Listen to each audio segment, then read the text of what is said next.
Olá pessoal, bom dia. Hoje a nossa 14ª aula, nesse dia 9 de novembro, para ser mais exato, na segunda-feira, e nós vamos continuação nessa segunda parte sobre protestantismo e governo militar no Brasil. Esse assunto é um assunto extenso e na semana passada nós falamos sobre o primeiro situação durante este período de 64, né, até a presente data da história do protestantismo no Brasil.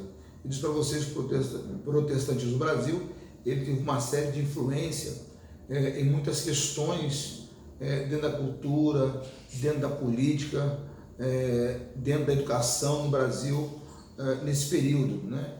E a história do protestantismo neste período, como eu disse na semana passada, ela deve ser estudada à luz de dois eventos cruciais, muito importantes, que aconteceu dos anos 60 para cá.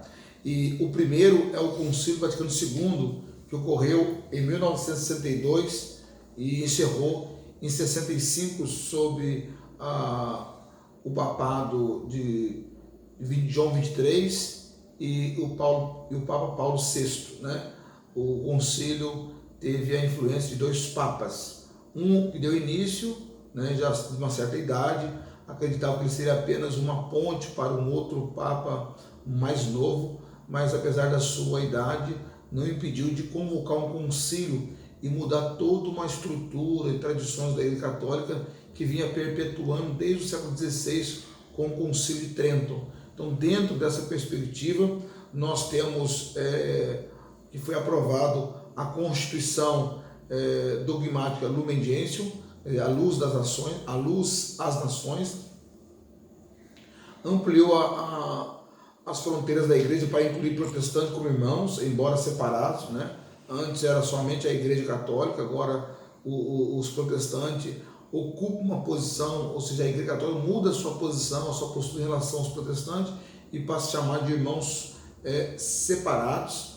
O decreto sobre o ecumenismo, né? O Unitatis Reintegratio, que é a reintegração, a unidade, né? A reintegração da unidade,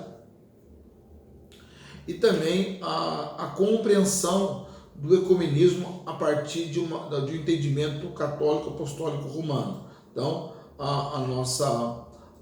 esse período é visto num primeiro dois movimentos importantes. Então, o primeiro é o Concílio Vaticano II, né?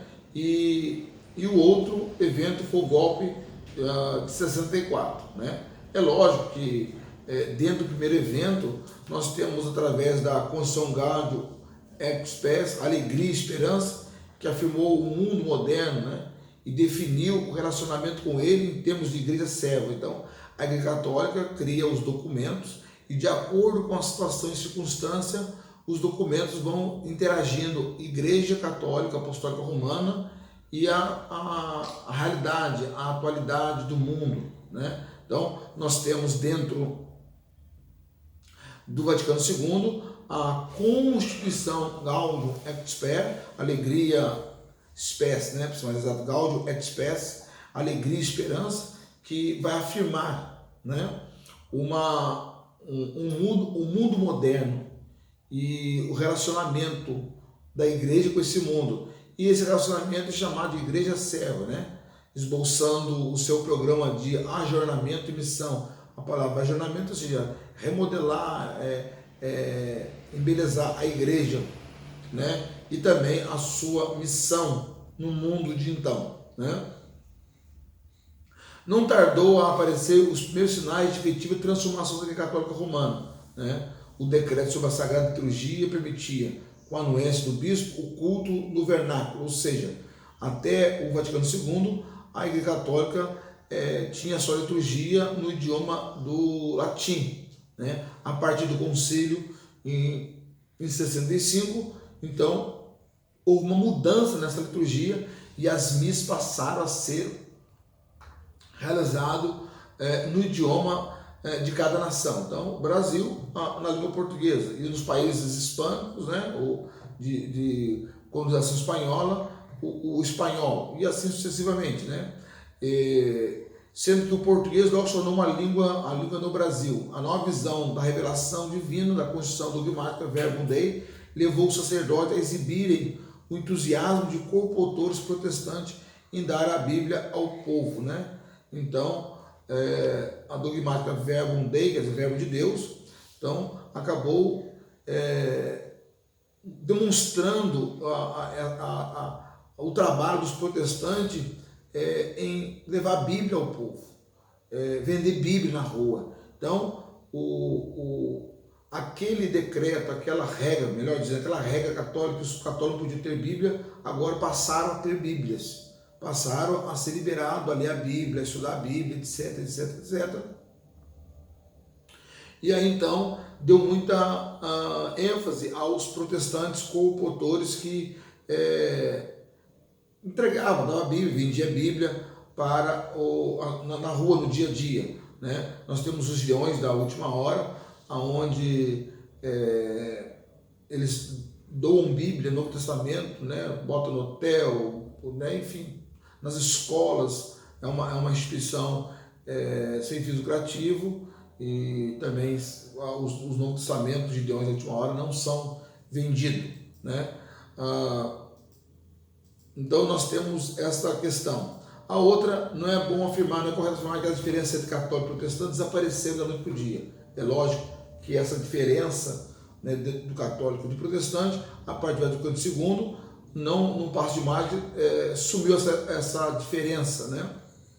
Pois muitas delas permaneceram: a atitude para com a Virgem Maria, a infalibilidade papal, a veneração de imagens, o purgatório. Então, são questões que ainda mantiveram, porque são tradições da Igreja Católica.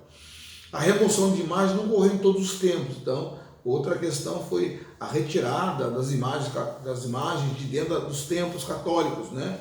E levado para um oratório externo, né? Enfim.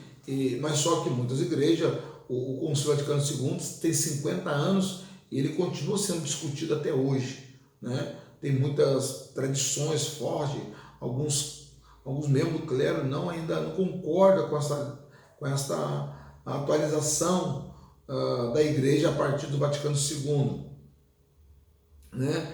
E aí nós temos uma diferença. A Catedral da cidade de São Paulo é de uma austeridade quase puritana, e na igreja dos enforcados, que dela fica mais ou menos menos de 1 quilômetro, né, da Catedral da Sé em São Paulo, e a igreja dos enforcados. As vendas de velas são queimadas aos maços na parte inferior, enquanto o santuário, o aspecto permanece como se o Vaticano II não tivesse acontecido, ou seja, não houve um ajornamento da igreja. Então são duas igrejas distintas.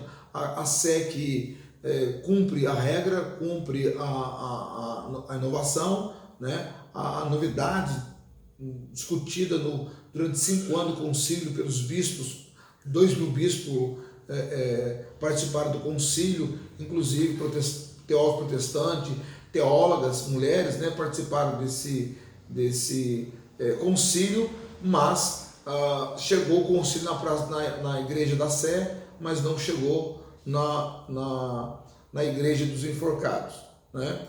A renovação da Igreja Católica, porém, obrigou os protestantes a um sério questionamento nos documentos acima, né? Gaudium et Spes, o Reintegratio e tantos outros documentos, referentes à motivação da missão protestante, ficou patente que um aspecto fundamental constitui o esforço de expor e corrigir os erros romanos e proporcionar ao povo brasileiro o que a Igreja Católica negava, como dar a Bíblia ao povo. De repente, uma boa parte da antiga motivação deixou de existir. E agora seria a atitude das igrejas protestantes frente ao novo catolicismo. Qual seria a sua motivação? Então, nós tínhamos uma bandeira, dar a Bíblia em contrapartida que a católica proibia. Agora acabou isso. Então, qual será a nossa próxima motivação? Vamos para o próximo vídeo.